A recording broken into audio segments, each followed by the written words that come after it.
অতিকৈ গুৰুত্বপূৰ্ণ খবৰ লৈ আহিছো কিয়নো পুনৰ অনুষ্ঠিত হ'ব বিশেষ টেট আৰু বিটিআৰৰ 5 জিলাৰ বাবে বিশেষ ঘোষণা কৰা হৈছে গুৰুত্বপূৰ্ণ ঘোষণা কৰা হৈছে কেবাটাও বিভাগত দিয়া হ'ব নিযুক্তি এই মুহূৰ্তত খবৰ জনাই আছো এবাৰ কেবাটাও বিভাগত নিযুক্তি দিয়াৰ বাবে সাজু হৈ পৰিছে বিটিআৰৰ প্ৰশাসন বিটিআৰৰ 5 জিলাৰ বাবে গুৰুত্বপূৰ্ণ ঘোষণা এই মুহূৰ্তত খুব গুৰুত্বপূৰ্ণ খবৰ বিটিআৰৰ 5 জিলাৰ বাবে বৃহৎ ঘোষণা কৰা হৈছে বিটিআৰত অনুষ্ঠিত হ'ব বিশেষ টেট অতি শীঘ্ৰে বিটিআৰত বিশেষ টেটৰ ব্যৱস্থা কৰা হ'ব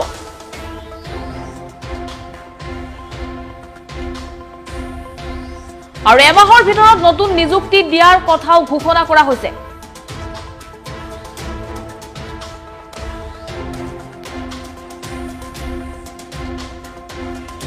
বিশেষ টেট অনুষ্ঠিত কৰাৰ বাবে মুখ্যমন্ত্ৰীয়ে ঘোষণা কৰিব তাৰিখ মুখ্যমন্ত্ৰী আৰু শিক্ষা মন্ত্ৰীয়ে বিশেষ টেটৰ তাৰিখ ঘোষণা কৰিব বুলি জনাইছে আৰু 3 মাহৰ ভিতৰত অন্য বিভাগৰ লগতে আইন বিভাগতো নিযুক্তি দিয়াৰ কথা ঘোষণা কৰিছে এই মুহূৰ্তত খুব গুৰুত্বপূৰ্ণ খবৰ 3 মাহৰ ভিতৰত অন্যান্য বিভাগসমূহত নিযুক্তি দিয়া হ'ব অৰ্থাৎ কেবাটাও বিভাগত নিযুক্তি দিবৰ বাবে সাজু হৈ পৰিছে বিটিআৰ চিফ প্ৰমোদ বৰুৱে এক গুৰুত্বপূৰ্ণ মন্তব্য কৰিছে আৰু বিটিআৰ বাসীৰ বাবে মুহূৰ্তত খুব জৰুৰী খবৰ কিয়নো বিটিআৰৰ 5 জিলাৰ বাবে কেবাটাও গুৰুত্বপূৰ্ণ ঘোষণা কৰা হৈছে নিযুক্তিৰ ক্ষেত্ৰত এই ঘোষণা কৰা হৈছে নৱম দশম শ্ৰেণীৰ শিক্ষকৰ চাকৰিও নিয়মীয়াকৰণ কৰা হ'ব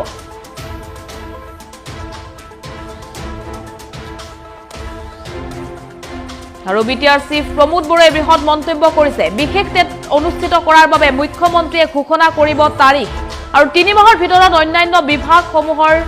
লগতে আইন বিভাগত নিযুক্তি দিয়াৰ কথা আজি দিনটোত ঘোষণা কৰিছে আৰু এমাহৰ ভিতৰত নতুন নিযুক্তি দিয়া হ'ব যেটো নৱম আৰু দশম শ্ৰেণীৰ শিক্ষকৰ চাকৰি নিয়মীয়াকৰণ কৰা হৈছে আৰু বিটিআৰ 5 জিলাৰ বাবে 5 জিলাত নতুন শিক্ষক নিযুক্তি দিয়া হ'ব বিশেষ টেট অনুষ্ঠিত কৰা হ'ব এই মুহূৰ্তত আমাৰ হাতত মন্তব্য আছে সেই মন্তব্য শুনক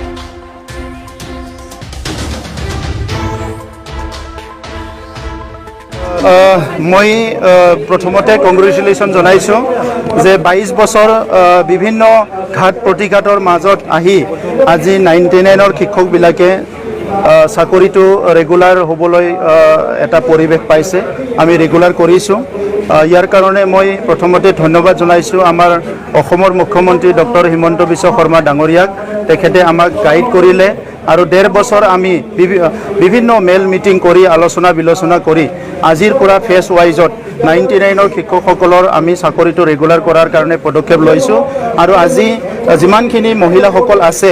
1009 যেটো আমাৰ লিষ্ট আছিল তাত যিমানখিনি মহিলা আছে আৰু 5 বছৰৰ ভিতৰত যিসকল ৰিটায়াৰ্ড হ'বলৈ গৈ আছে তেখেতসকলক আজি প্ৰথম এপইণ্টমেণ্টটো দিয়া হৈছে আৰু বাকিখিনি অহা 1.5 মাহৰ ভিতৰত আমি স্কুল ওয়াইজত ভেকেন্সিবিলাক লৈ পেলাই সুবিধা কেনেকৈ কৰিব লাগে এই সুবিধাবিলাক এডজাষ্টমেণ্টবিলাক কৰি পেলাই বাকিখিনি এপইণ্টমেণ্ট কৰিম আৰু আমি বিশেষভাৱে আজি মই অসমৰ কথা নকওঁ বড়োলেণ্ড অঞ্চলৰ যেটো 5টা ডিষ্ট্ৰিক্ট আছে ইয়াত বহুতখিনি বিদ্যালয়ত আমাৰ এলপি স্কুলত সিংগল টিচাৰ আছে টিচাৰলেছ স্কুলো আছে এই কাৰণে পাঠদানত শিক্ষা দান কৰাত বহুতখিনি অসুবিধা হৈ আছে তো সেই কাৰণে আমাৰ ৰিজাল্টবিলাকো বেয়া হৈছে এই কাৰণে 99ৰ যিখিনি শিক্ষক আমি অতি শীঘ্ৰে এপইণ্টমেণ্ট দিয়াৰ লগতে টেট শিক্ষকসকলক এপইণ্টমেণ্ট দিবলৈ গৈ আছোঁ আৰু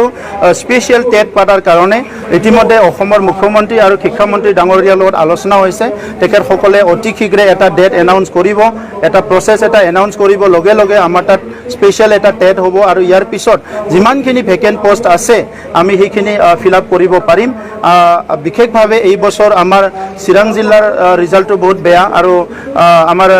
বিটিচিৰ জিলাবিলাকৰ কিছুমান সময়ত ৰিজাল্টবিলাক বহুত বেয়া হয় মেট্ৰিকৰ এই কাৰণে স্পেচিয়েলি আমি কিছুমান ইনিচিয়েটিভ লৈছোঁ আৰু 15 আগষ্টৰ ভিতৰত যিমানখিনি বিদ্যালয় আছে প্ৰথমতে হাই স্কুলখিনি আমি স্কুল এডপশ্যন প্ৰগ্ৰাম এটা আয়োজন মানে এটা ষ্টাৰ্ট কৰিছোঁ য'ত নেকি আমাৰ EM MCLA MLA সকলৰ লগতে আমাৰ ইয়াত কৰ্মৰত বিষয়াসকল যিবিলাক মানে গ্ৰেড 1 গ্ৰেড 2 গ্ৰেড 3 যিবিলাক বিষয়া গ্ৰেড 2 বিষয়া আছে আৰু যিবিলাক ব্যক্তিয়ে স্কুলবিলাক এডপশ্যন কৰিব বিচাৰে তেখেতসকলৰ কাৰণে এটা প্ৰচেছ কৰিছোঁ